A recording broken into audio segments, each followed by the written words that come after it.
Batata, Bandeko, mesdames et messieurs, bonjour et bienvenue sur l'édito politique d'Afrique TV. Le discours du président pour le 64e anniversaire de l'indépendance du Congo s'inscrit dans la continuité de ses précédentes allocutions, avec une thématique centrale autour de la responsabilité. Cette récurrence de la notion de responsabilité est notable, car elle sert de fil conducteur à travers les discours, particulièrement ceux de 2023 et 2022, où il insistait déjà sur la nécessité pour les citoyens et les dirigeants de s'engager activement dans le développement du pays. Cependant, une analyse plus profonde révèle des incohérences et des interrogations légitimes sur la mise en pratique de ces principes. Tata, Mama Bandeko, mesdames et messieurs, le président a une fois de plus mis l'accent sur la responsabilité, ce qui est cohérent avec ses discours précédents. Il rappelle que la responsabilité incombe à tous les niveaux de la société, du gouvernement aux citoyens ordinaires. Cette insistance sur la responsabilité collective et individuelle est louable car elle met en lumière un besoin crucial pour la bonne gouvernance et le développement durable du pays. Tata, mama, mesdames et messieurs, le discours de 2024 se distingue par une attention particulière portée à la jeunesse, désignée comme l'équation des temps actuels et la clé intangible de la solution pour l'avenir. Cette reconnaissance du rôle central de la jeunesse est pertinente, surtout dans le contexte démographique du Congo où la majorité de la population est jeune. Le lancement de l'initiative 2024, année de la jeunesse, s'inscrit également dans cette logique, marquant une volonté de responsabiliser et d'impliquer davantage les jeunes dans la construction du pays. Tata, Mama Bandeko, mesdames et messieurs, la mise en avant de l'environnement et des initiatives telles que le sommet des trois plus grands bassins tropicaux et la conférence nationale, la conférence internationale sur la forestation et le reboisement souligne une préoccupation constante pour la préservation de l'environnement. Cette vision est non seulement cohérente avec les engagements passés, mais elle reflète également une prise de conscience croissante des enjeux climatiques, ce qui est pertinent et nécessaire dans le contexte actuel. Tata, Mama Bandeko, mesdames et messieurs, le discours prône la responsabilité à tous les niveaux, mais il omet de traiter de manière directe le problème persistant de la corruption au sommet de l'État. La jeunesse, à qui on demande de faire preuve d'humilité et de responsabilité, a besoin de voir un acteur politique exemplaire.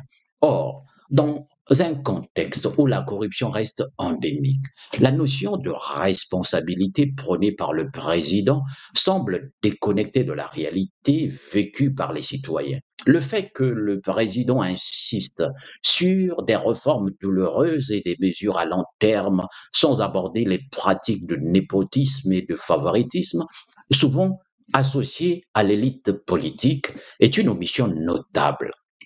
Mama, Bandeko, mesdames et messieurs, l'emphase sur la jeunesse pose une question cruciale.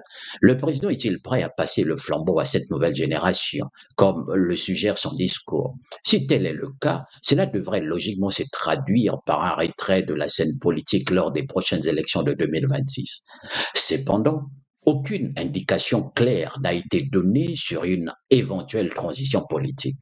De plus, alors que l'initiative Année de la jeunesse est lancée, on pourrait questionner pourquoi ce focus arrive si tard dans le mandat du président, alors que peu de mesures concrètes ont été prises pour améliorer les conditions des jeunes au cours des dernières années. Tata, Mama Bandeko, mesdames et messieurs, le président mentionne des réformes nécessaires pour faire face aux chocs économiques mondiaux, mais cela soulève la question de la gestion des ressources, notamment les 14 000 milliards de francs CFA supposés être destinés aux générations futures. Une transparence sur l'utilisation de ces fonds est cruciale, surtout dans un contexte où les jeunes se sentent souvent laissés pour compte. Mama Bandeko, mesdames et messieurs, en comparant les discours de 2023 et 2022, on remarque une continuité dans les thèmes abordés, notamment la responsabilité, l'importance de l'unité nationale et les défis économiques. Cependant, l'absence de résultats tangibles sur certaines promesses soulève des doutes sur la capacité du gouvernement à mettre en œuvre ses engagements. L'appel à la responsabilité pourrait ainsi apparaître comme un simple effet de rhétorique si les actions concrètes ne suivent pas. Tata, mama, bandeko, mesdames et messieurs, le discours du président pour le 64e anniversaire de l'indépendance du Congo réaffirme des termes importants tels que la responsabilité, l'importance de la jeunesse et la protection de l'environnement. Toutefois, pour que ces idées ne restent pas de simples slogans, il est impératif que le gouvernement montre l'exemple par des actions concrètes, notamment dans la lutte contre la corruption et le népotisme.